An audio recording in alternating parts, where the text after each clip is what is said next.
Hey everybody, it's JB. Welcome to the channel.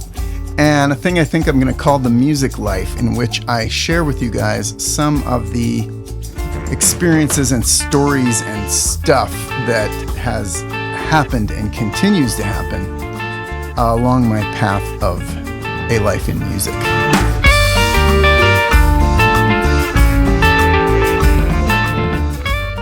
Today, I have a crazy story for you and some sick guitar riffs also. But first, a little bit of context. I have been a fan of the band Los Lobos for a very, very long time.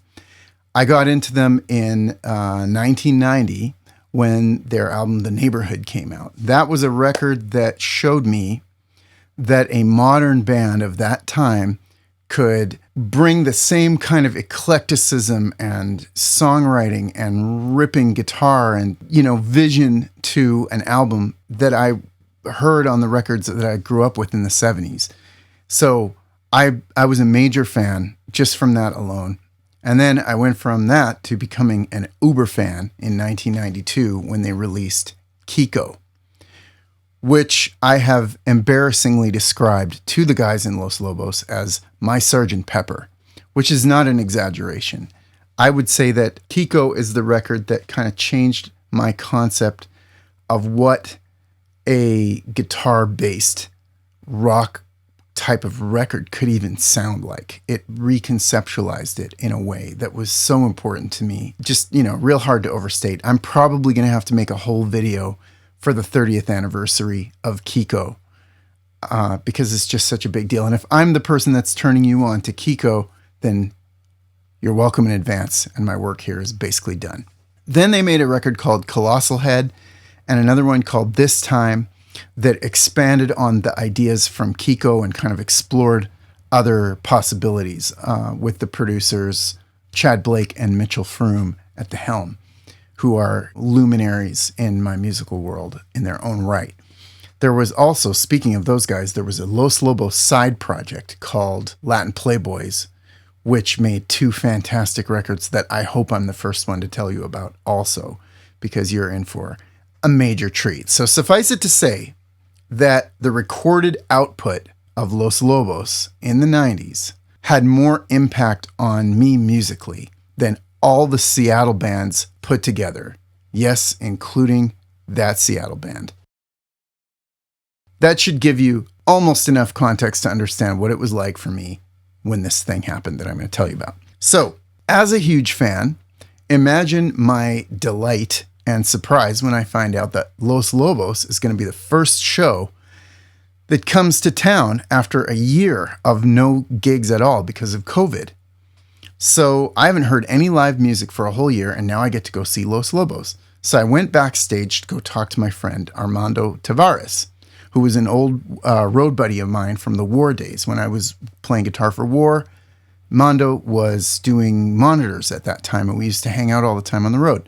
So, of course, I went back to go say hi to him before the show. Thank goodness it was before the show and not afterwards. Because when the band showed up, David Hidalgo, my guitar hero, had his hand in a brace. It was obvious from the minute I saw him that he was not going to be playing a note of guitar. And they all talked to him and they were like, how are you and everything? He was like, yeah, I had a car accident and I can't play, but I can sing. I go up and sing some of the songs. And I said, okay. And, I was thinking to myself, like, what is a Los Lobos gig without David Hidalgo on guitar? And this is the last piece of context for this. You need to know that David Hidalgo is one of the finest, if not the finest, blues rock lead guitarist on the planet. He could go toe-to-toe with the best of the old school cats like Eric Clapton, all the way to the newer guys like Derek Trucks and all the rest. This is a bad man. That's not including the fact that he plays accordion and he plays fiddle and he plays jarana and he has an amazing singing voice, which is, kind of worth the price of admission. But just from a guitar standpoint alone, he's a towering influence. And, it's very difficult for me to imagine their show without his guitar in it.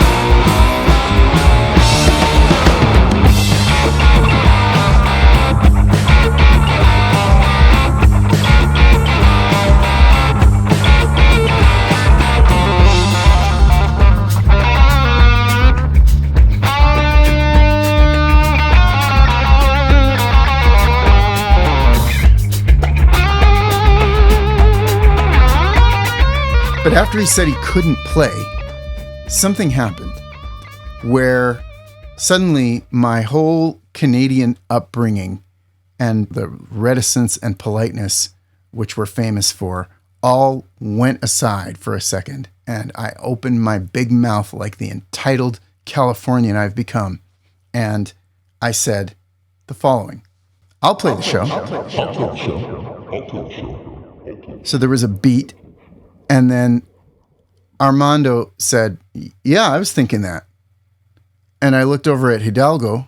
Out of all the guys in the band, Hidalgo was actually the only one who knew me. He had played with me and my band for 2 days in the studio not that long ago, and we had an incredible session together. So he just looked at the other guy and says, I played with JB, and, kind of give it the thumbs up. And everybody went, okay.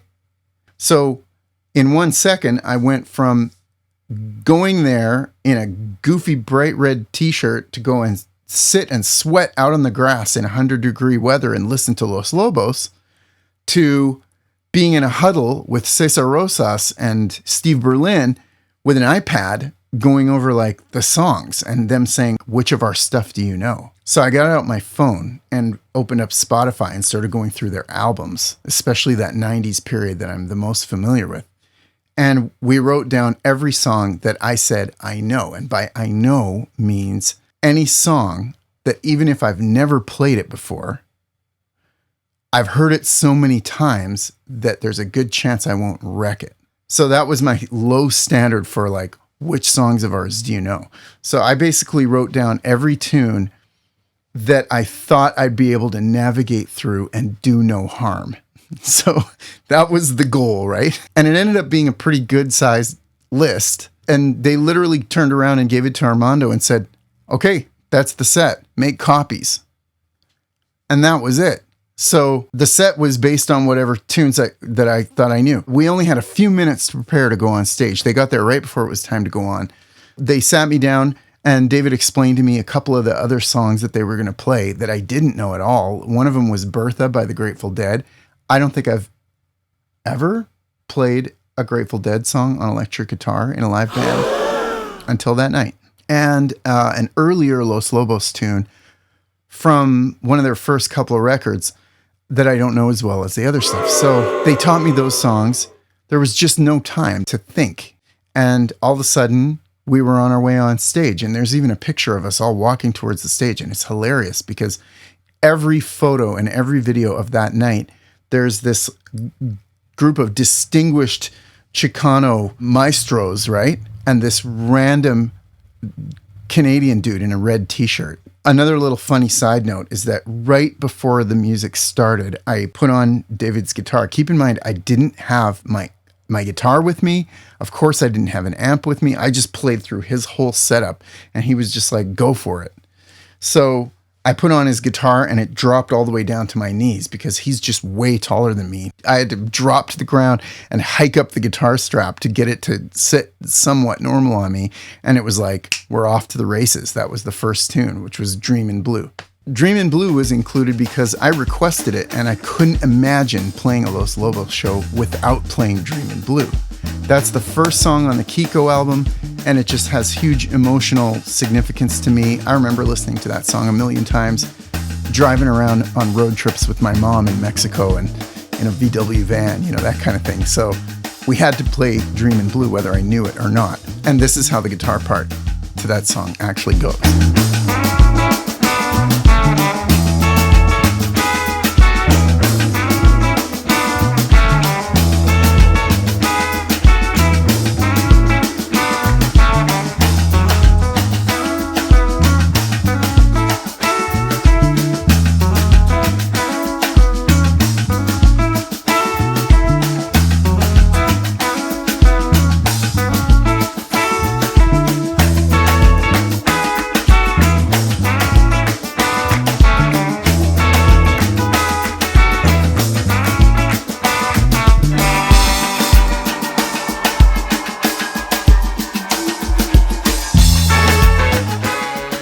I also made a point of including some of the heavy bluesy stuff. The main one that I recall was I Walk Alone, which is just a killer song from The Neighborhood. And that's a Cesar tune. if I'm not mistaken, and it's probably mostly his guitar part. This is a ripping blues rock riff. I've always loved it. I wish that I had time to learn it before the show. I just kind of hacked my way through it. But yesterday I sat down and kind of like learned it. And this is how I wish I had played it on stage that night.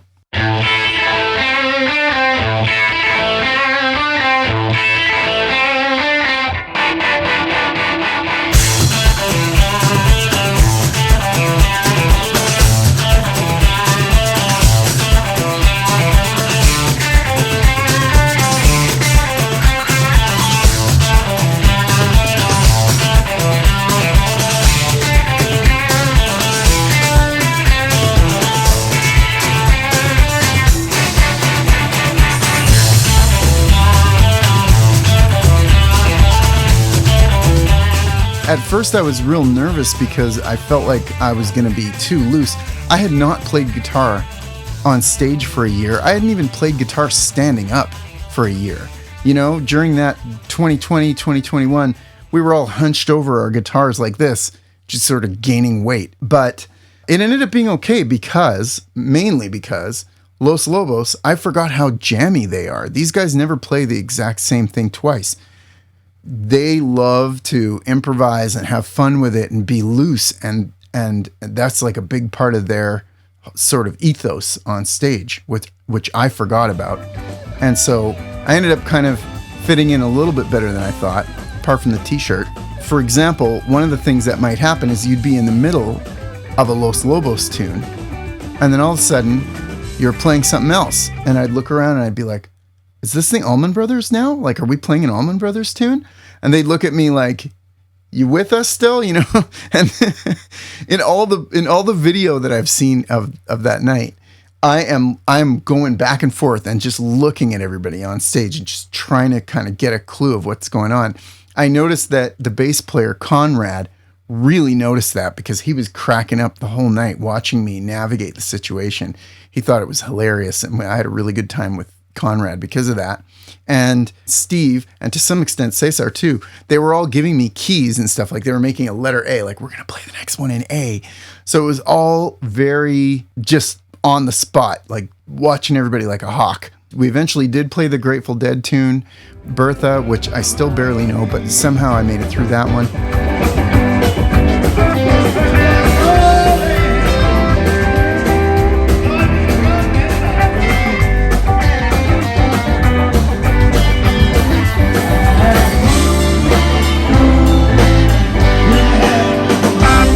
I had such a good time. All the adrenaline and the jitters eventually kind of faded away, and I was able to just enjoy the fact that I was on stage with Los Lobos for a whole show, just rocking out after a year of COVID. They were extremely gracious, very cool, very helpful. They gave me a bunch of big solos, some of which turned out better than others.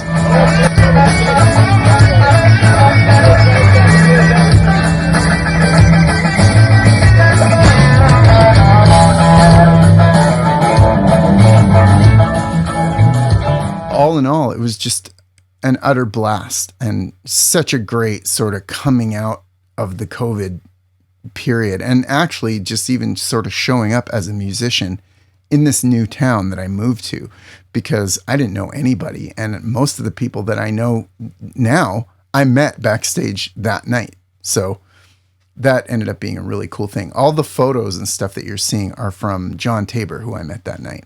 As we walked off stage, the nicest thing anybody said to me was, I think it was Steve Berlin, who took me aside and said, "You were listening."